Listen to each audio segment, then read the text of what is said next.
Hello, and thank you for attending today's lecture on public education, part of a series of lectures on the tax reform plan that will save our middle class. Public education is one of our great American institutions. Its unique approach has been to educate all of our citizens, and this has had nothing less than a fundamental and profound effect upon our civilization. It has educated our children, enabling them to become productive members of society.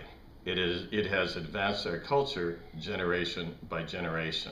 In fact, public education is the single most important stepping stone to all Americans that allows for the transition from poverty to self-sufficiency. This allows public education to proudly proclaim that it is the main reason for our economic prosperity and the paramount hope for our future.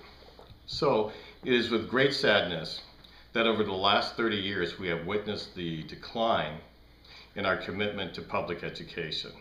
The slow but steady erosion in our commitment to public education has resulted in an unacceptable state of affairs. Teachers are undervalued and consequently underpaid. Important programs and activities have been cut, and educational materials are in short supply. Classrooms are overcrowded and school buildings go in need of repair. Furthermore, the rise in college tuition has placed higher education out of reach for millions of Americans. As a society, we cannot allow this to continue. It is simply unacceptable not to provide a first-rate education to all students, no matter where they live and no matter the income level of their family. It is simply unacceptable to watch passively as millions of qualified students are denied the opportunity to attend college or vocational school simply because we do not have the facilities or because the tuition is too high. It is in our national interest to correct this intolerable situation. This tax reform plan solves the crisis by fully funding public education. Section 2 of this tax reform plan requires a payroll tax of 1% from every taxpayer's annual gross income.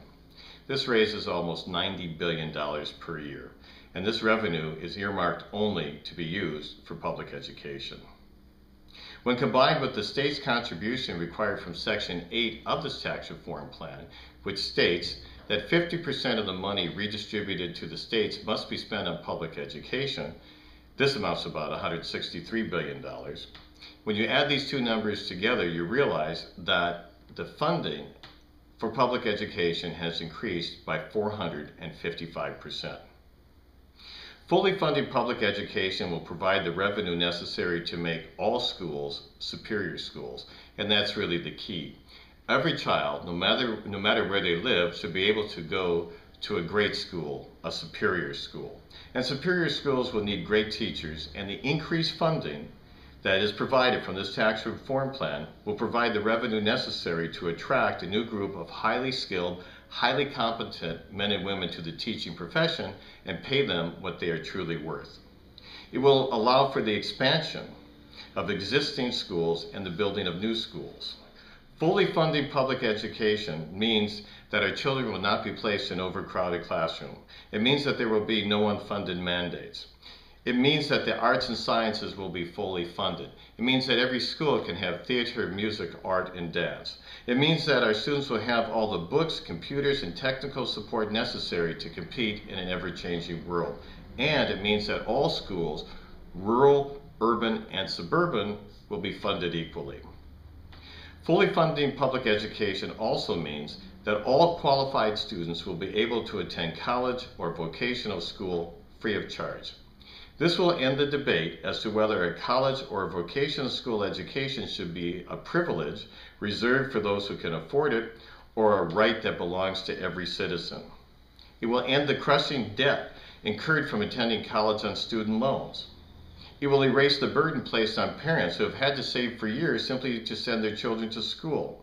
And perhaps most important, allowing all qualified students the opportunity to attend college or vocational school removes poverty as an impediment to higher education or learning a skilled trade, and thus has far-reaching implications for our economy and for our society.